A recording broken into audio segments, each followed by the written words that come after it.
Have you ever heard or been cared for by a doctor and had to stop and think, how the heck is this guy a doctor? I'll start. Since day 2 of me being alive, the doctors diagnosed me as being born without a thyroid gland. So I started taking 50 micrograms of Synthroid daily. Every 6 months, I would go to see my doctor and he would check the charts, see that everything was normal, and continue to prescribe me 50 micrograms.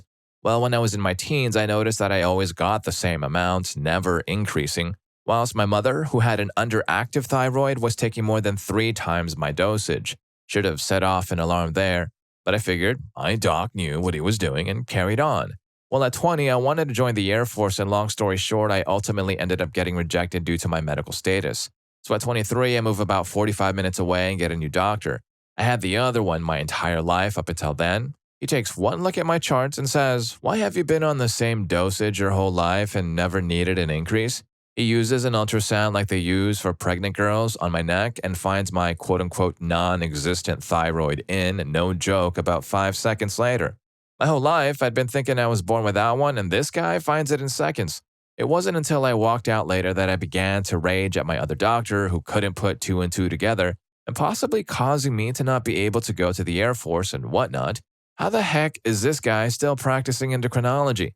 Yikes, he should have asked his old doctor for a refund. How much is that worth? 20 years of misdiagnosis? I'd like to speak to your supervisor. Story 2. As a paramedic, I often had that thought.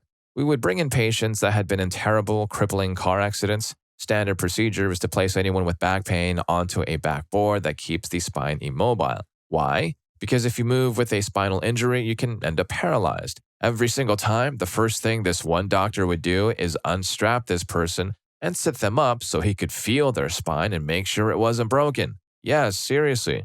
Story 3. This isn't exactly an incompetent doctor story. I went to the doctor for what turned out to be strep throat. One of the questions they asked me when I first showed up was whether there was a possibility that I could be pregnant. Honestly, yes. Not a very high probability because I had used protection, but it was there.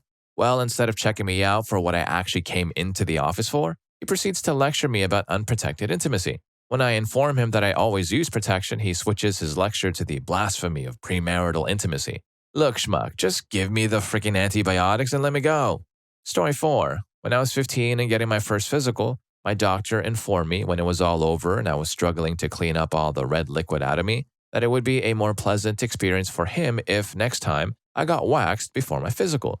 He also refused my request to have a nurse in the room. When I said, "I'm fairly certain that's my right," his reply was, "No, it's not. No one else is coming in here." Now, I know better, but man, did that mess with my already crazy teenage head. Story 5. I went to the dentist for insane, mind-bending pain in my lower left jaw. The center of the pain was towards the front. I was losing my mind. The dentist told me that it was because my wisdom teeth were coming in at the back. My response, I have no pain where my wisdom teeth are coming in. There's something wrong in this spot. He argued with me for 15 minutes and then left the room in a huff. Went to another dentist. Turns out a filling had wiggled loose and I needed a root canal. Screw that first guy. Story 6. Oh yeah, big time. My wife, myself, her parents, and my grandparents all went to the same doctor in the small town where I grew up. Wife's story. My wife went to him twice a year for checkups and stuff because she had some problems with ovarian cysts when she was a teenager. He put her on some birth control pills and called it a day. He checked her again a few years ago because she had some strange pressure in her abdomen and didn't know what the deal was. He prodded around and said everything was fine, so she went to another doctor for a second opinion. Turns out she had a grapefruit-sized tumor growing on in her uterus. She had to go to a fibroid specialist to get it removed, and he was like, "Wow, I am amazed that your doctor didn't catch this. It is immediately noticeable to anyone with any medical training." Wife's mom's story. She had a cough that wouldn't go away. He thought it was just allergies, so he prescribed her some Claritin. She kept feeling worse and worse, so she went back, and this time he prescribed her some cough medicine. She started running a really high fever and couldn't breathe and barely could get out of bed. So she went to another doctor, and he immediately admitted her to the hospital with pneumonia in both lungs. My grandpa's story. About 5 years ago, he started dropping various items that he was holding, and he would have problems saying words or getting up out of a chair. Doctor said that it was just old age. 3.5 years ago, my grandpa started having problems walking and couldn't help but shuffle his feet. He went to the doctor again and told him that it was like his brain was working, but his body wasn't responding. Doctor said it was just old age, nothing can be done. About 2 years ago, I got to the point where my grandpa would lock up and freeze in place as he was walking or doing various other random things. He was also losing a lot of weight and having extreme difficulty forming sentences. He went back to his doctor, and again, the diagnosis was old age. Finally, they thought the doc was full of crap, so my grandma took my grandpa to a specialist in the city, and the specialist was like, "Wow, you've got advanced Parkinson's disease. These signs should have been getting increasingly worse over the past few years. Since you were misdiagnosed for so long, we can't do much other than this experimental treatment that will only work for a few months. Then your decline will accelerate. I'm sorry, there's nothing more that we can do." He passed away this past February from complications of Parkinson's disease. Story 7. After I was mistreated by my now ex-wife, I was taken to a local ER by an ambulance and 2 police officers. The police were amazing and very professional, by the way, while my wife got arrested and taken to the police station for processing. I was hit with a metal broom handle that broke over my head, then hit with the metal hook end of a caulk gun. The doctor who was responsible for treating me got some information from the police and the paramedics before she came in to see me. The entire time she examined me, both before and after the MRI and the x-rays, she just kept shaking her head and making disapproving noises. In between all the head shaking and noises and sounds, she said the following things. "I just don't get it. What's wrong with you? Why didn't you just get up and run away? You're not gay. You're the man, right? I don't just get it. I just don't get it." To be totally fair, she was older, probably 50, 60, and she was definitely foreign, pretty sure she was Filipino. Even so, I was really upset that she would treat me that way. Also, she failed to assign a forensic nurse, which is apparently required by law in those cases, I found out later. And she did not request a follow-up to check on my injuries or any counseling, also apparently required by law. Almost 2 years now, I have a lot of chronic pain from improperly treated injuries, severe anxiety, and PTSD that could have been helped by a doctor who gave half a damn about me.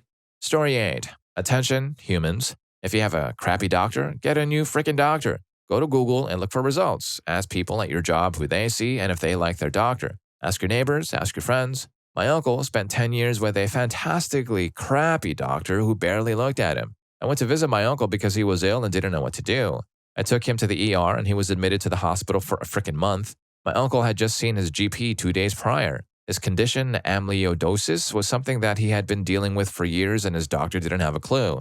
In that month in the hospital, he lost 65 pounds of fluids that his failing heart couldn't get out on its own. 3 months after he came out of the hospital, he was gone. After his hospital stay, I took him to see his GP again and stayed in the room. That son of a witch barely said anything and didn't give a damn about the fact that he had lost 65 pounds since he had last seen him, or the fact that he was in the hospital for a month.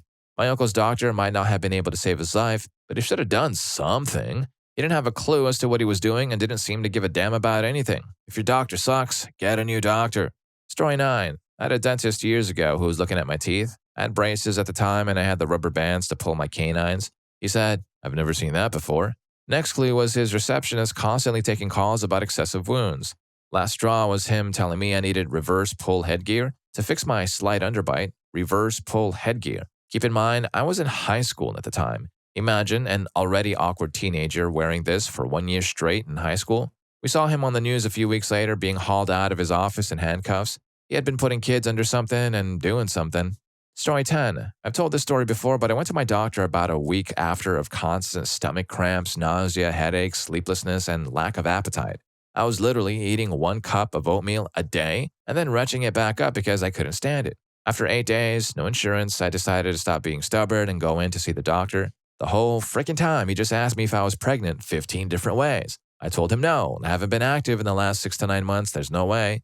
What did he do? Ran different tests just to do a freaking pregnancy test? Seriously. He came back in after the results were in, and he only mentioned that I wasn't pregnant. No WBC count, no abnormalities in the samples, no mention of any of that. Just that I wasn't pregnant, no prescription or suggestions either. He just kind of kicked me out, $250 down the drain.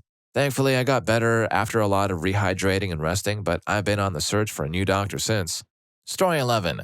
I was just reminded of this from a dentist post. I was 8 months pregnant when I developed a horribly painful toothache. I go to the dentist. He tells me I need a root canal. Fine, great. So he gives me a shot of the anesthetic and immediately starts drilling. I stop him and say it hasn't sunk in yet, it hurts, etc. He says the anesthetic won't sink in, it can't penetrate the infection.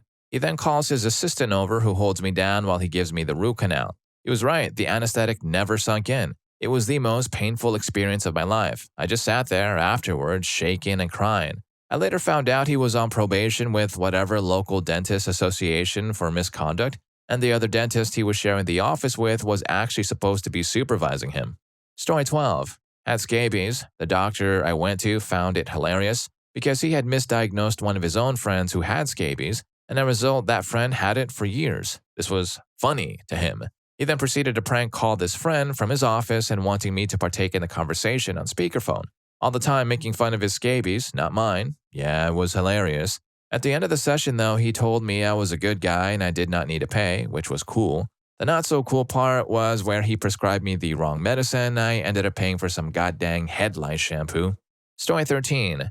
My father had a heart attack in 2007. Well, when the paramedics came, they checked him out. Yeah, he's having a heart attack, and they put him in the ambulance. I then waited outside in the cold with a family friend of ours, barefoot, for 30 freaking minutes for the damn thing to leave. I finally go to the back door and knock, and they open it as my dad is saying, "Screw trying to find a vein for the IV. I have a small window here, you schmucks." So there's that. Then later, after they left, they are almost to the hospital. They freaking pass it. My dad was the only one to notice, and he's looking out the back windows. He started yelling his bum off at them to pull a U-turn.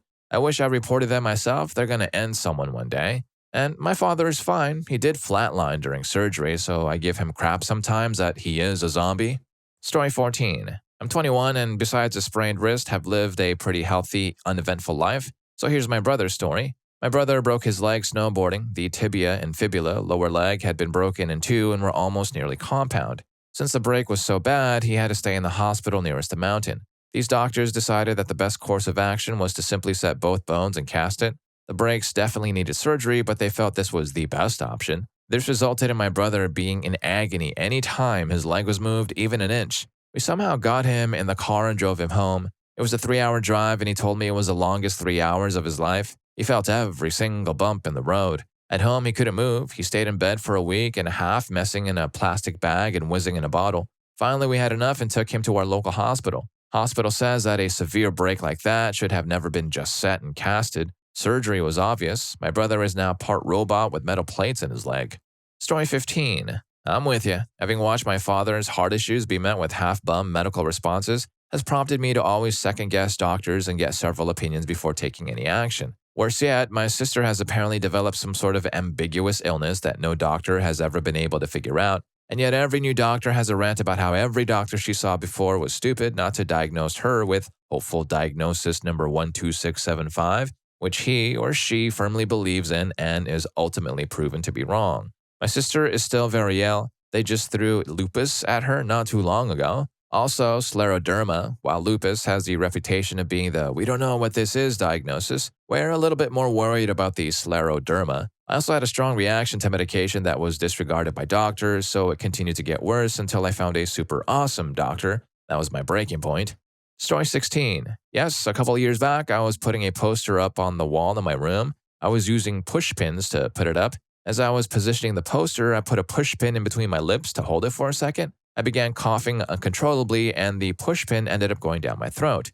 I went to see the doctor at my university health clinic. The guy was a complete idiot. Here is our conversation. Me. So, I think I swallowed a pushpin? Doctor. Oh, that's no big deal. You'll pass it in a couple of days. Just try checking your stool to make sure it comes out. Me. Is that all?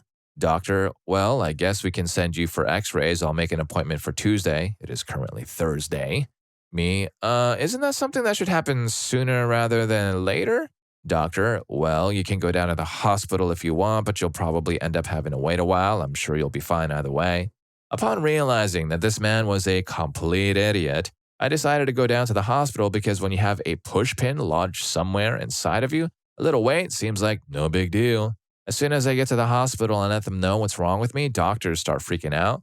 They rush me through x-rays where they discover that the pushpin is lodged in my lung. That's right, I somehow managed to inhale a pushpin. So yeah, checking my stool samples would have not found crap at all. During the first attempt to remove the pin, I was still awake, just heavily spiked. I watched on a monitor as they stuck a tube, kind of like a vacuum, down my throat and tried to suck it up. After being unable to extract the pin, they tried for 1 hour. They decided they'd try the procedure with me unconscious. I waited till next morning for an open operating room. They were able to remove the pin on this attempt after 45 minutes of trying, and told me after I came to that they were about to give up that method and were going to cut me open to get the pushpin out.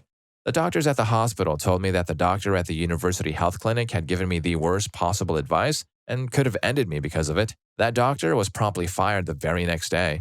Story 17. When I went to my doctor a couple of years ago, I knew I had broken my foot. I've broken lots of bones. I told the doctor I landed on my foot after falling off a level of stairs in a weird way, and he was like, you pulled a muscle. I told him that he's insane and there was no way, so he ordered x-rays and I went on my merry way.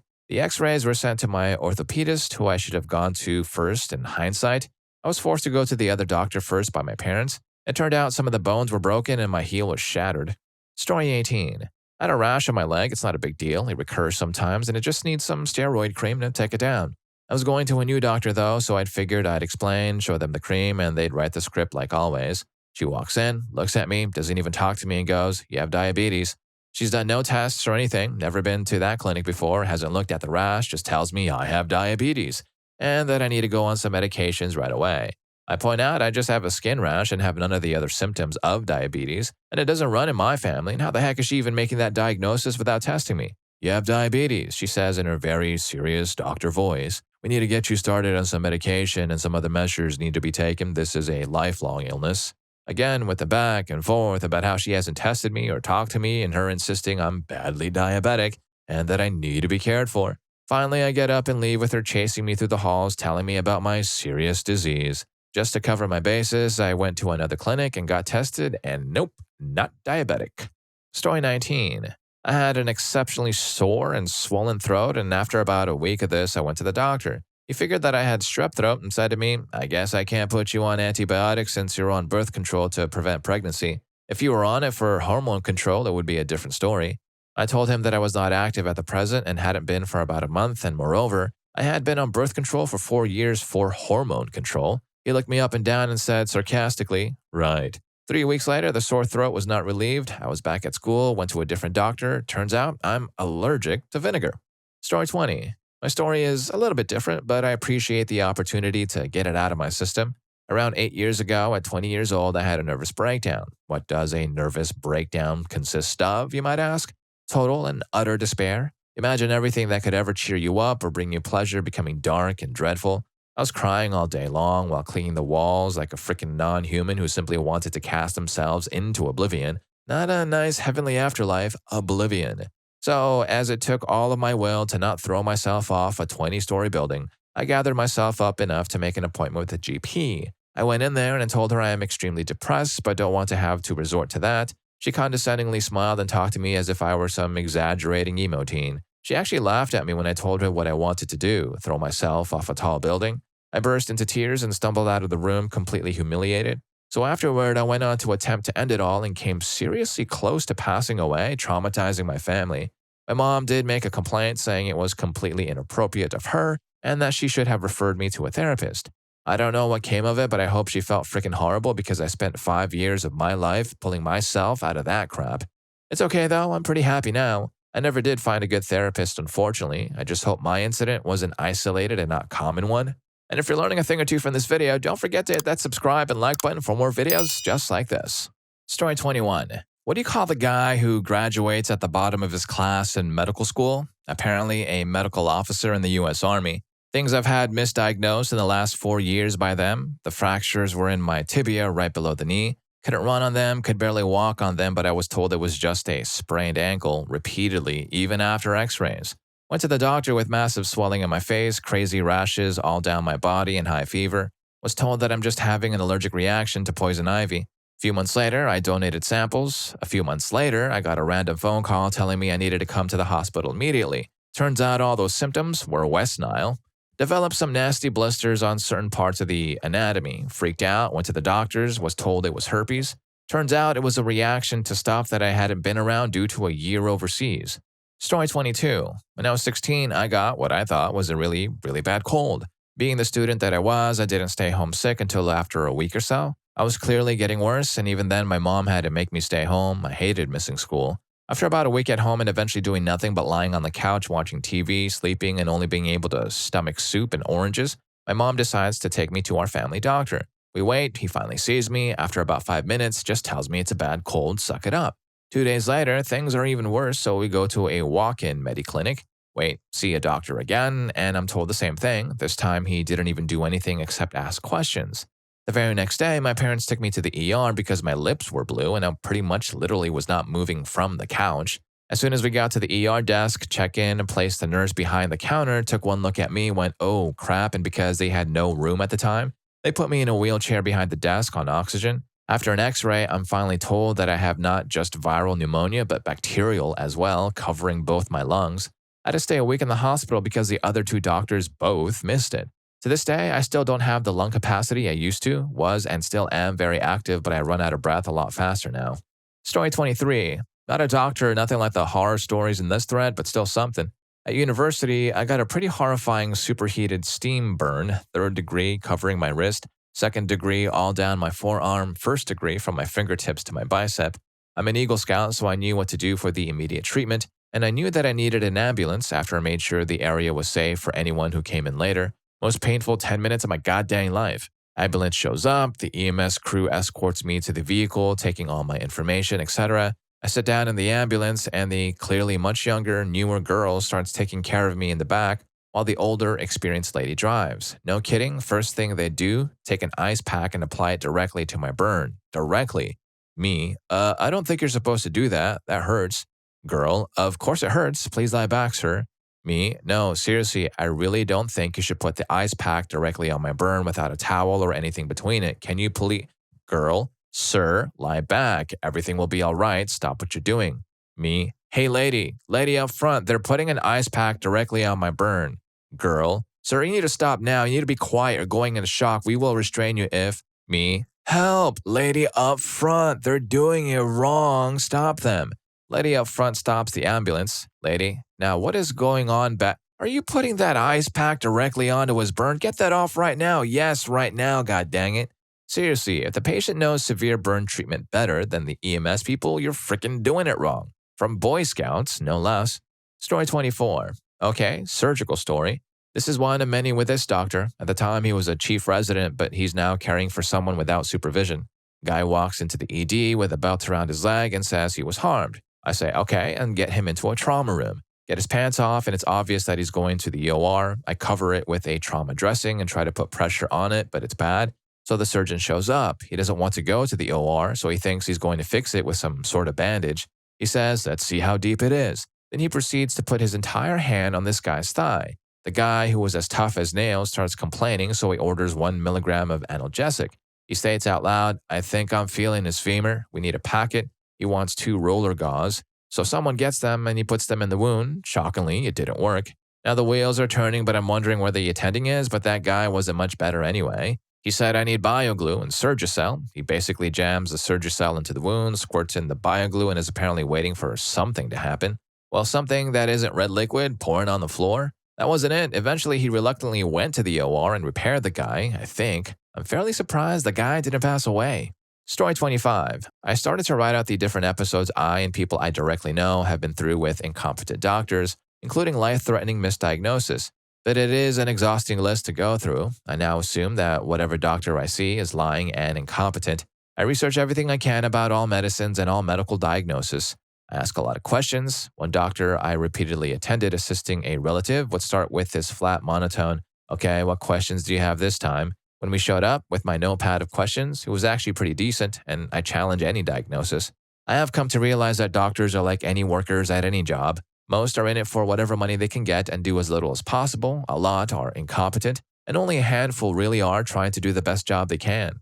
Story 26. Last year, I was admitted to hospital for just over a month because of heart complications. The hospital I was in was a student training hospital, and I was admitted in June, which was incidentally the starting month for new student placements.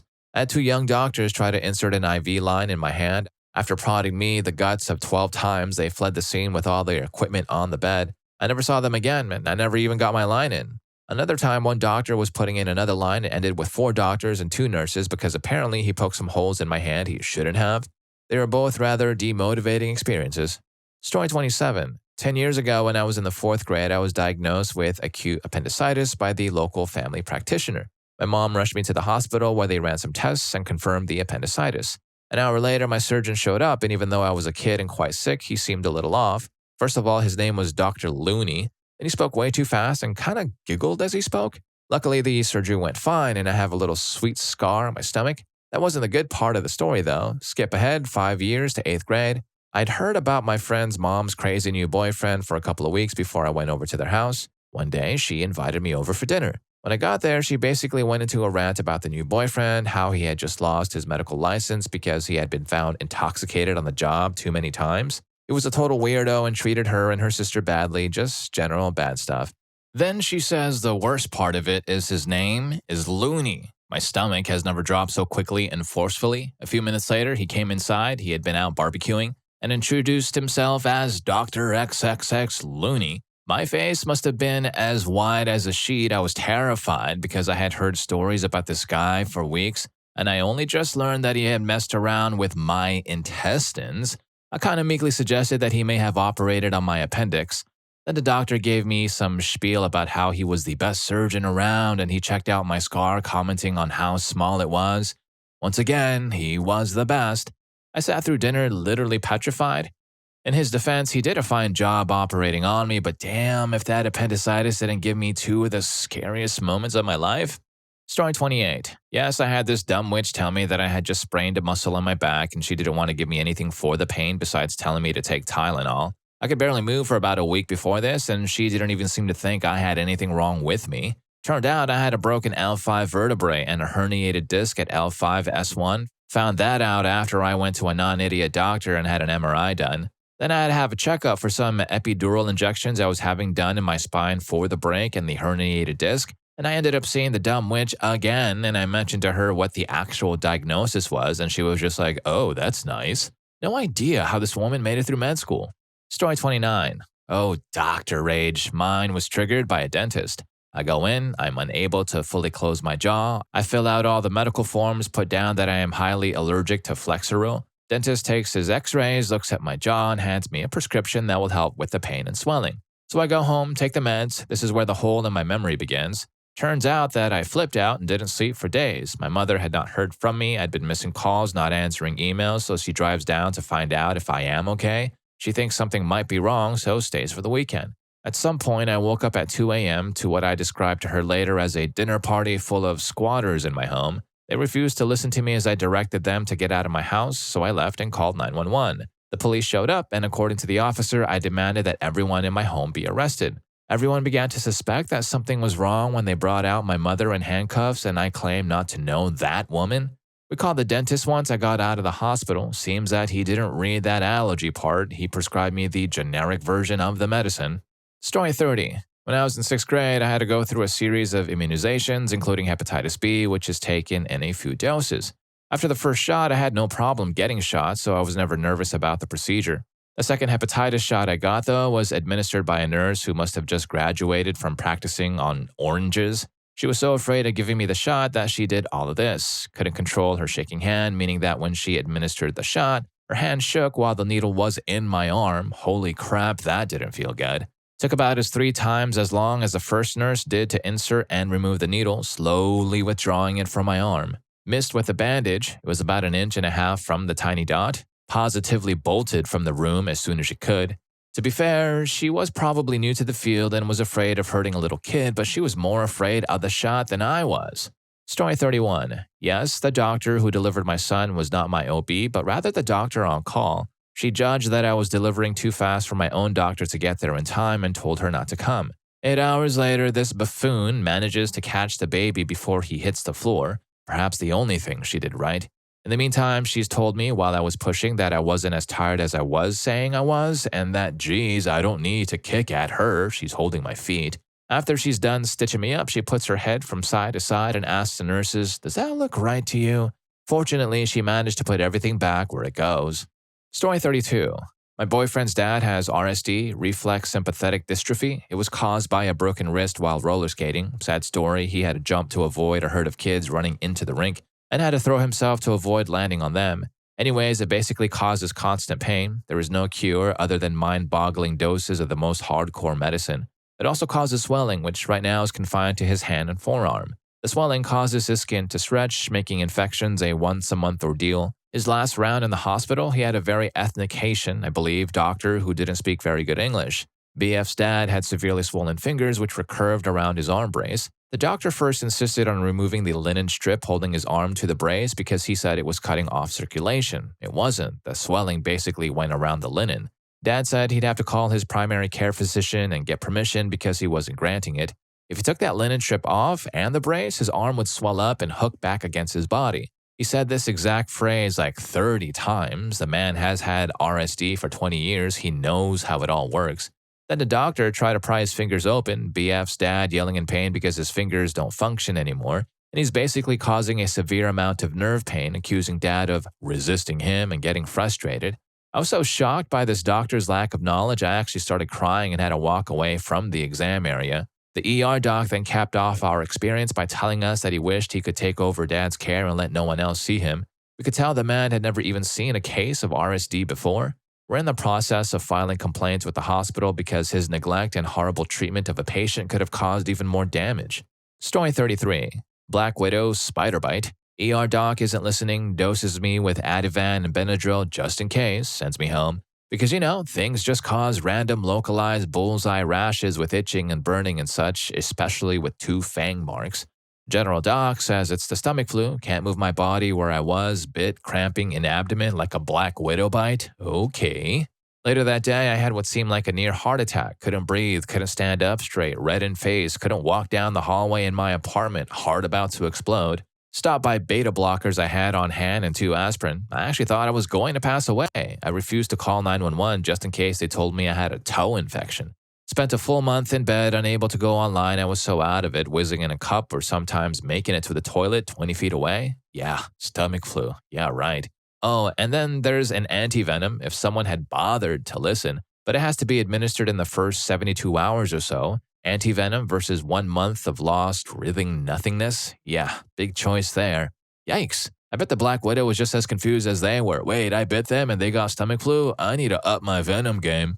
Story 34. Not the worst, but it confirmed why I hate hospitals and that the hospital in St. Augustine, Florida has to be one of the worst hospitals with a messed up doctor.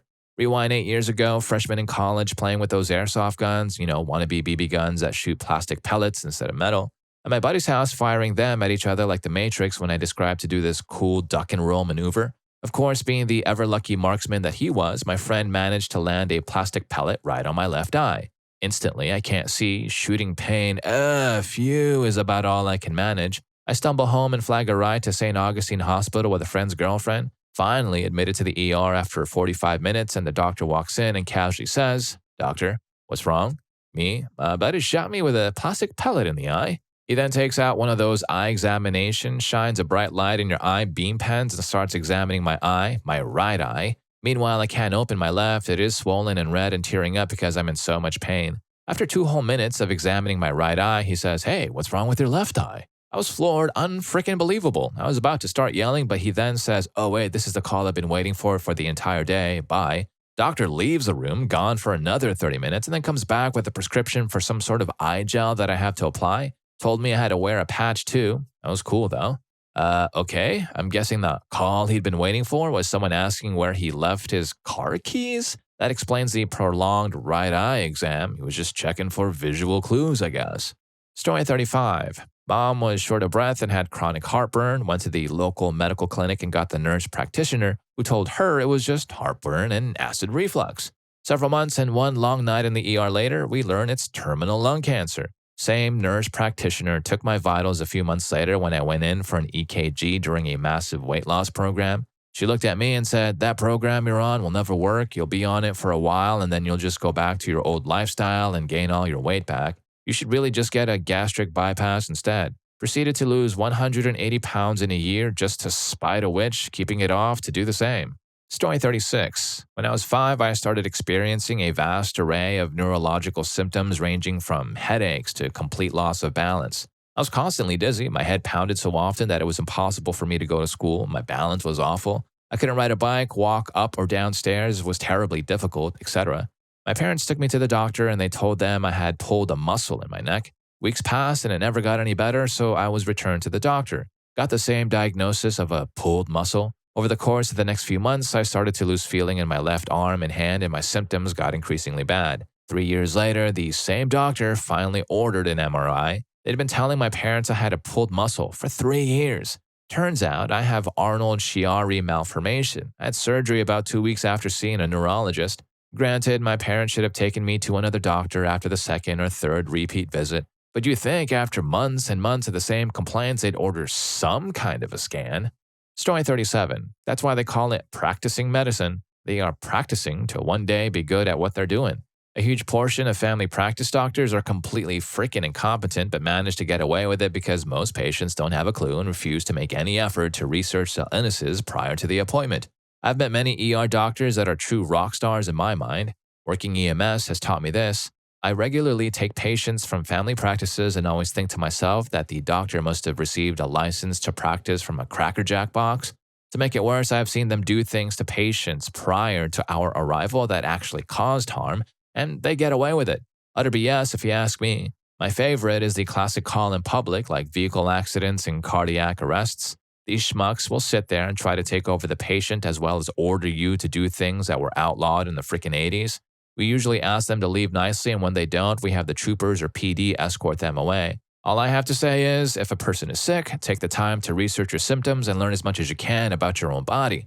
And if any of these stories got to you, here's more for you. YouTube thinks you're going to love this. I'll catch you in that video.